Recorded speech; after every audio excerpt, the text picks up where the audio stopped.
Hello there, YouTube. Today we are going to be talking about 25 different tips that I have for Horizon 11. Some of these are answers to commonly asked questions in the YouTube comments as well as in-game, and some of these are tips specifically for Ashita or for FF11 as a whole that generally apply a little bit more to Horizon than they do in retail. Let's get started with the commonly asked questions that I get during my live streams and in the comments.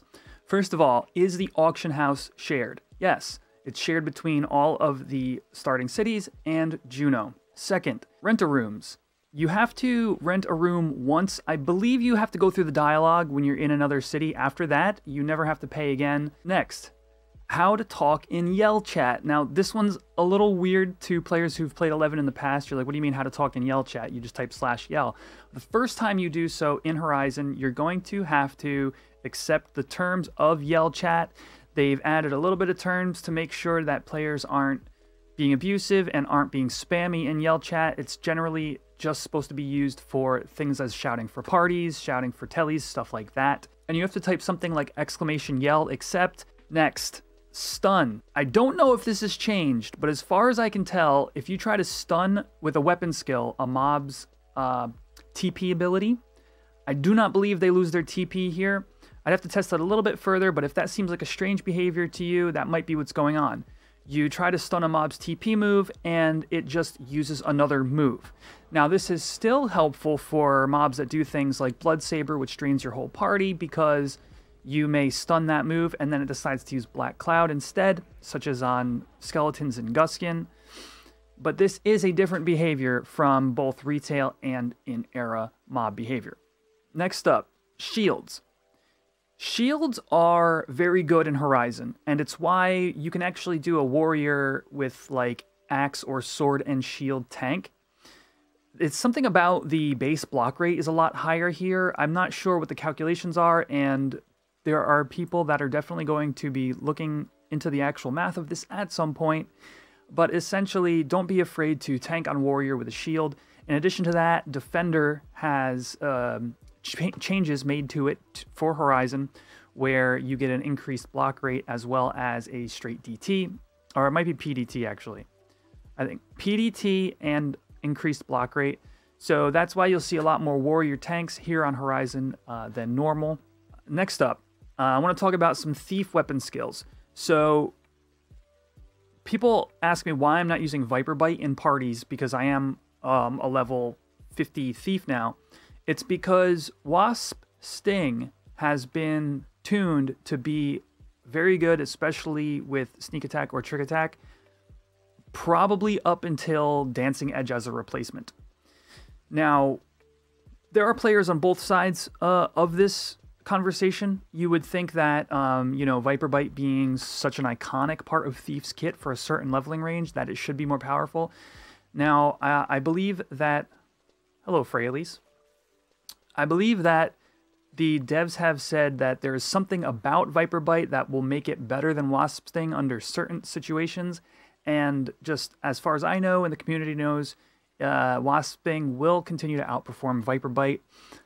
Maybe there's something changed with the mods or the way the poison works on either weapon skill. That means that in certain circumstances, again, Viper Bite is the stronger option. But as far as it is in EXP parties for me, it's Wasp Sting all the way. Now, this brings me to my next most commonly asked question. It's about Gust Slash.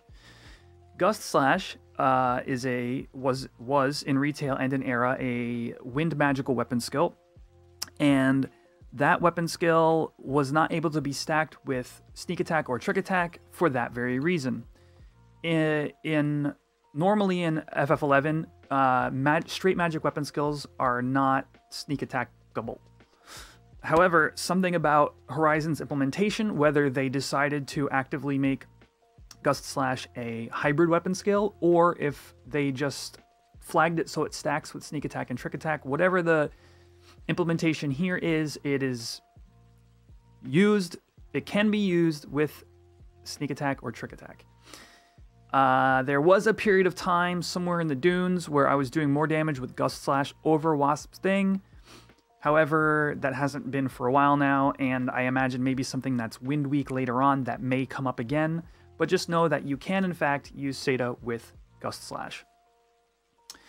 Next thing I'm going to bring up here is there are 2 add-ons bundled with Ashita that tell you your recast of your JAs. Most people are used to using timers. I actually don't like the way it plays out here on Horizon, and I just recommend Recast instead. So we'll use a JA here. And let me move my... So here's a quick comparison of the 2. Recast is on the right in the red letters, while timers is on the left. It's smaller. I can move it to places that are just very obviously not obscuring anything on my screen. And I just bring it up because players are used to using timers and might not know about Recast looking different and may not know about that alternative. Next up, and this one is often a topic of conversation on my streams. If you didn't catch my Under Observation streams, they're listed right here on YouTube. You can check them out and see how we did trying to get a Peacock Amulet for the 3 people in my static. Now, in Era, in original FF11, mobs they dropped their unique items, such as the Leaping Boots from the Leaping Lizard, and then there was the BCNM, which would also drop those boots. Now, to combat RMT and players that were camping for these items, over-camping these items in order to sell them for gil, Square Enix made the drops on those NMs a rare EX version, such as the Bounding Boots for the Leaping Lizard. They are the same boots, different name, and they're bound to your character. Now, Square Enix also left in the BCNMs the sellable version. Horizon has flipped that formula. The sellable version is still on the camped NM, and the rare EX is in the BCNM. Now, personally, I am a fan of this change. This leaves the players who want to continuously camp the NMs to try to get the drop for either profit, or maybe they intend on using it for a period of time and then selling it later on, still have the opportunity to be in that competition. Players who are looking for an item such as the Peacock Charm in order to use throughout the duration of their character can decide to spend their Beastman seals on that BCNM for however many attempts they need in order to get their rare EX item, and then they have it forever on their character. Now, in the BCNM anyway are drops such as Utsusemi scrolls, erase scrolls, refresh, stuff like that. Personally, I rather have it this way, and I certainly like the implementation.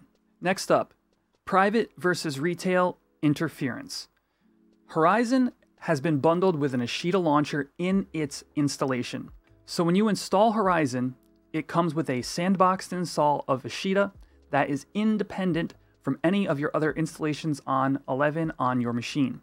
Now, this is important because that means you can easily install this and not worry about interfering with any of your other private server activities or interfering with your retail installation whatsoever. I get this question a lot, and I think it's really important for players to know before they decide to make the leap into Horizon. Okay, next up, we're going to talk about experience point rings. So when you come to the gate guard and you want to buy your ring, there are 3 different options. First of which is the Empress Band. So the Empress Band has a maximum bonus of 1k, it has a maximum duration of 180 minutes, and it has a 50% experience point bonus, but you get 10 charges. And the recast rate is 15 minutes. So this ring is easily spammed, but you get a total of 10,000 EXP over the course of a single ring. Now, if you look at the Emperor Band, which is the one I currently use, you have a higher experience point bonus, a shorter duration, but you have a maximum bonus of 2250.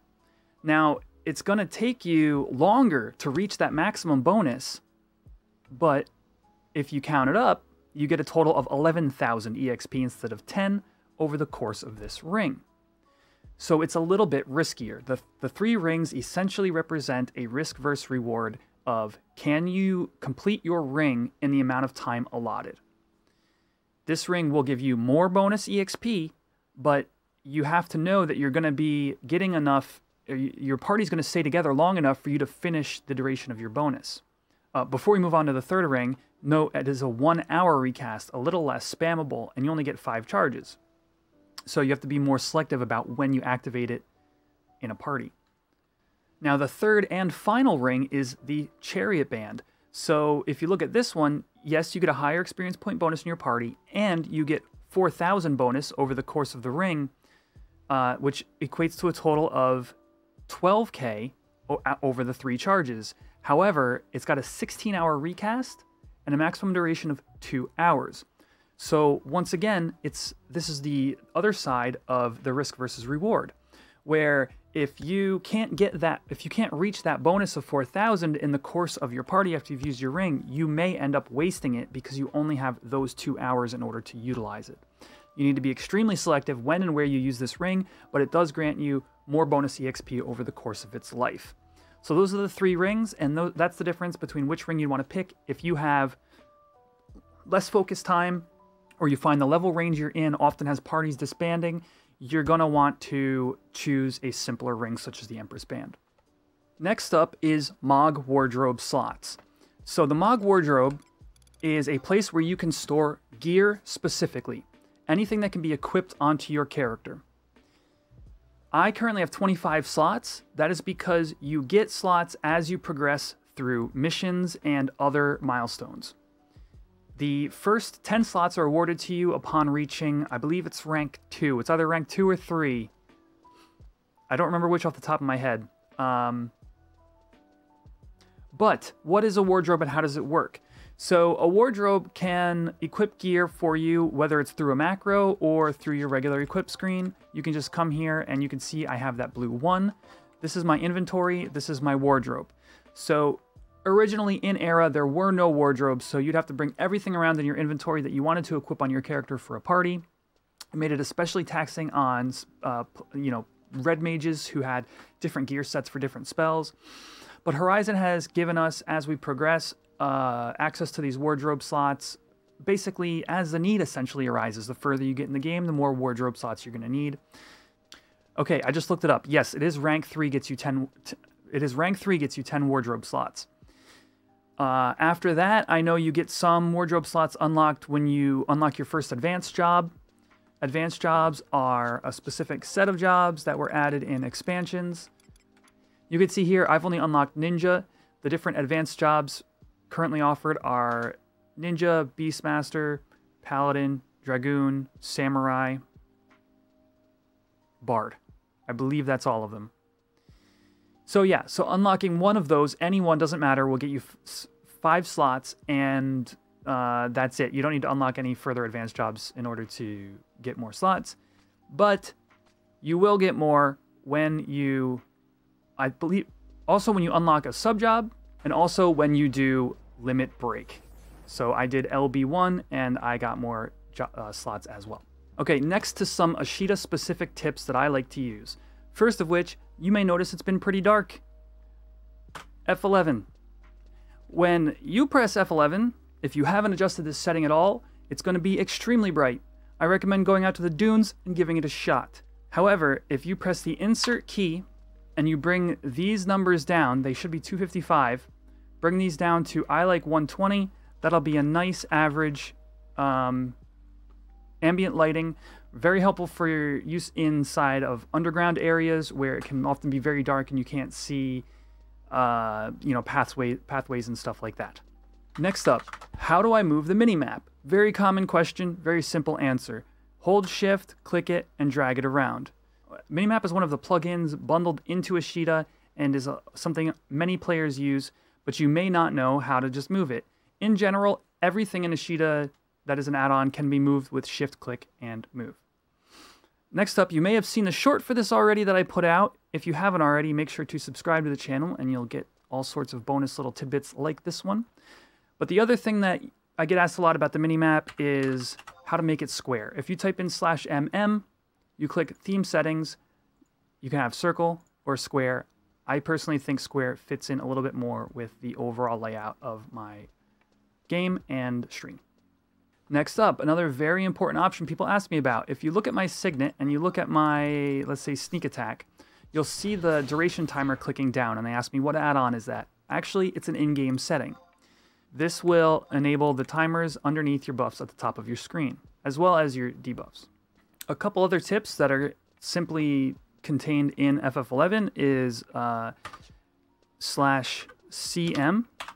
What it does is very simple. /cmp makes it so when you go to type, you're typing in party chat instead of the default say.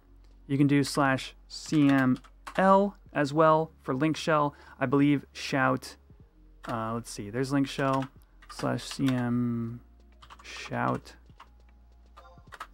Yeah, shout, and let's see about yell.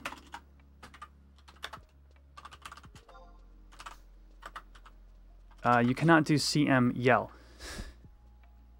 But yeah, if you're the type of person who goes to type /p to type in a party a lot, just do cmp and it'll be set to party chat. Another awesome setting that some people don't know about is seeing your party's TP.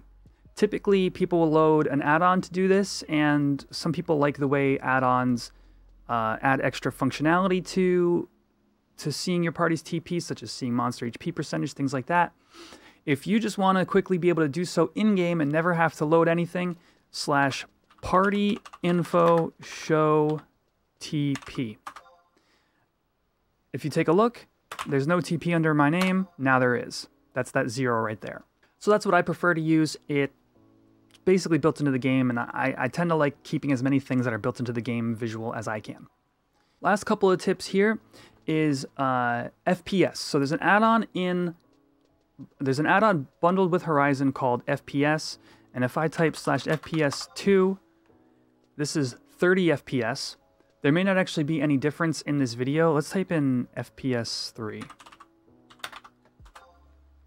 Yeah, so you can see my FPS is pretty choppy. I don't know if this improves performance for certain setups. It might, but my suggestion here is /FPS1. So this is your 60 FPS. It's your nice smooth gameplay. It looks really good on my setup, on my screen, and my computer runs it well. So I really like it. And people often ask me, why does my character look so smooth sometimes? Or why does everything look so smooth? And I say, I've got it set to 60 FPS. Another quick tip for Ishida is setting keybinds. Now there's a whole menu if you click insert. And here you can use this to kind of like create your keybind. You select your key, how do you want to hold Alt or Control or anything like that, and then you can click create bind. These don't save, and maybe somebody can tell me in the comments down below how to save these once they've been set. But I sometimes will just do something very quick and simple, and that is type this /bind I/JA sneak attack me. So now whenever I press the I key, for example, it'll do sneak attack. That's probably not a practical example. I'm a controller user myself. For example, I've got F8 bound to this flap down here, and I've got F6 bound to this flap down here on my Xbox controller. So at any point, I can just type in something like /bind F6/JA provoke T. Now, if I'm camping an NM, I can hit the right trigger to target on something quickly, and then I can hit the left one in order to try to provoke the target. A little bit more talk about add-ons before we go is the checker add-on. Let's head outside. With the checker add-on, when you check a mob, instead of just telling you it's TVT, too weak to be worthwhile, etc., it actually tells you the level of the mob. You can see down there it says level 1. Why is that important? Well, because if you want to scope out the level ranges of mobs in an area you're in to see if it's going to be good for an EXP party, it's especially helpful to know the exact level range of the mobs that are there. And it's a little bit of extra information rather than just has high defense, has low evasion. It's and especially while picking targets, if you're the puller in your party, you know that you can maybe save the mob that is a, an IT mob, but not like the level, let's say 52 IT instead of say the level 54 IT for the end of a chain, because that is going to be slightly faster to kill and will help you keep your chain 5, chain 6, etc.